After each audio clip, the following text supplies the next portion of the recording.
Man killed in home invasion in Forest, Manchester. A man was shot and killed during a home invasion in Trinity District, Forest, Manchester on Saturday night. The police have identified the deceased as 33-year-old Chef Seymour Brown. According to law enforcement, at about 10 p.m., Brown was at home and gunmen entered and attacked him. He was shot multiple times and later pronounced dead at hospital. So far, 39 people have been murdered in Manchester since the start of the year. Man shot and killed in Marvelly. The St. Andrew South Police have launched a search for those responsible for the murder of a 26-year-old man early Saturday morning. The victim has been identified as Shane Petty, a laborer from Fields, Kingston 20. According to reports, around 12:50 a.m., explosions were heard along Amsterdam Avenue in Marvelly, St. Andrew. Police were alerted, and upon their arrival at the scene, they found Petty suffering from what appeared to be gunshot wounds. He later succumbed to his injuries. No motive has yet been determined for the killing. Inmate dies at hospital after reported jail beating. A 57-year-old inmate who was taken to the Kingston Public Hospital after he was reportedly beaten in police custody died at the institution Sunday morning. The now deceased Patrick Perry from Long Bay in Portland reportedly succumbed to the injuries he received. He had been at hospital since September 21, 2024. Information reaching reporters indicated that 2 Saturdays ago, Perry was found unresponsive in his cell and taken to the Onoto Bay Hospital. He was reportedly transferred to the Kingston Public Hospital on the same day, the police noted. Examinations by doctors revealed that Perry had extensive injuries to the ribs, lungs, and head, and a laceration to the kidney, which suggested he was badly beaten. He was admitted to the Intensive Care Unit (ICU) and succumbed to his injuries on Sunday.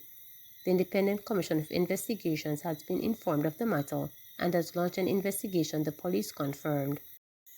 Police say man detained during probe of Private E.J. Drumville's murder was not a serving member of the JCF.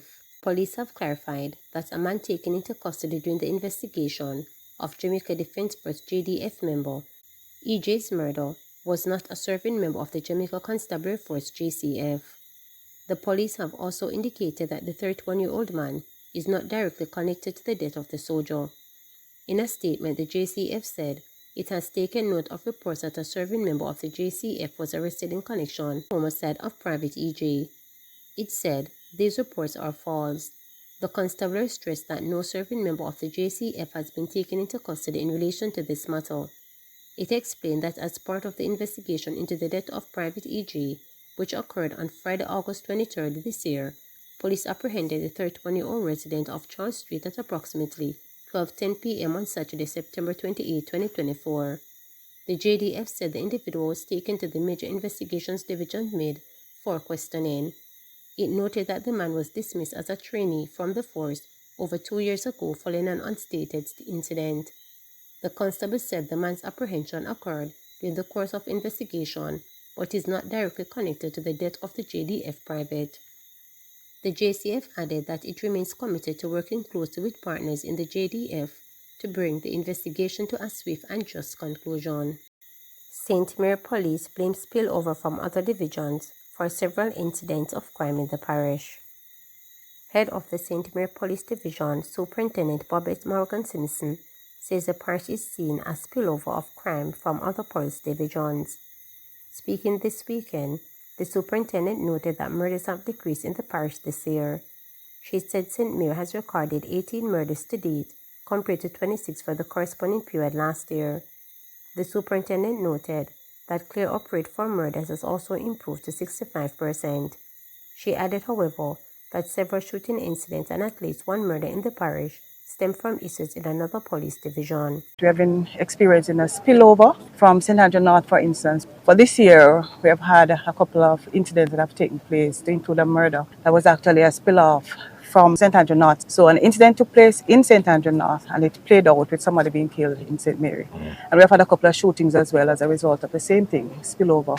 The borders of St. Mary, very porous. They're bordered by Portland, St. Andrew North, St. Catherine, and so on. For other crimes in the parish, we've had aggravated assault, 100% clear up, all the cases that were committed, cleared up. For rape, we also have a very high rate of clear up. And we recognize that interpersonal conflict is one of the areas that pushes up our murder stats. And so we have instituted intervention strategies, getting into the community, the walkthroughs, the widely publicized meetings, the pan the corner meetings as to how to really get to the people and for them to understand that, talk it out, not fight it out. Met Service anticipating that Jamaica will receive more rainfall this week. The Met Service is anticipating that Jamaica will receive more rainfall this week. This as it says another era of disturbed weather seems to be developing over the Western Caribbean. The Met Service says the area is being monitored for a possible tropical cyclone formation later this week. It notes that while Jamaica would not be in the system's path, it could result in more rainfall for the country as it enters the usually rainy month of October. The anticipated increase in rainfall follows several days of showers and thunderstorms across the island last week. The downpours left several roads inundated and also impacted some farmers who are still in the recovery process following the passage of Hurricane Beryl on July 3rd. MP Michael Phillips calls on the NWA to provide update on repair works on the Troy Bridge. Member of Parliament for North West Manchester Michael Phillips has called on the National Works Agency to provide an update on repairs work on the Troy Bridge. The bridge collapsed in August 2021 during the passage of a tropical storm. Phillips had lobbied for the bridge to be fixed. That project started earlier this year, but the repair work reportedly came to a halt in July after the excavator overturned and fell into the Hector River. Mr. Phillips expressed concern about the delay in fixing the bridge while speaking at the Parliament's recent Infrastructural and Physical Development Committee.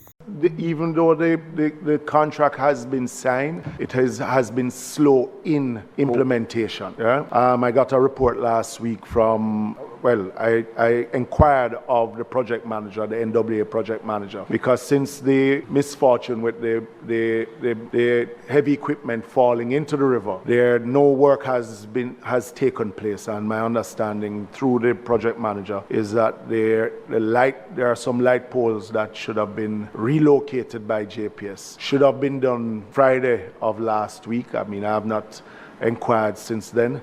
And then from there, some other heavy equipment's supposed to come in now to be able to drive the piles and things. So it would be good to get an update and time frame from National Works Agency on that project itself. So yes, I would include the Troy Bridge as one of the major projects in the budget that is being undertaken by the National Works Agency. JFF expresses solidarity with referees amid schoolboy football strike. The Jamaica Football Federation JFF has expressed solidarity and empathy with the referees involved in the ongoing 2024 season of Easter schoolboy football. The JFF statement follows Saturday's strike action, which resulted in all 30 matches across the Costa Cup and Manning Cup competition being called off.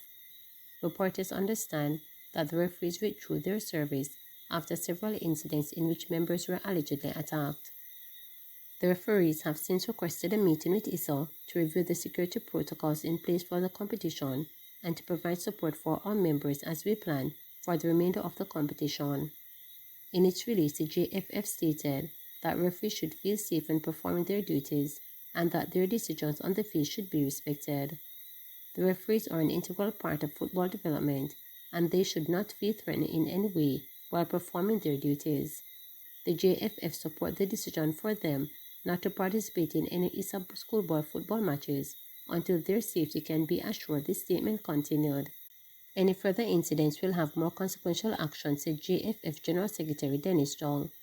The JFF also commended the Jamaica Football Referees Association for the work they have done. Remember to subscribe, like, share, and click the notification bell for daily updates.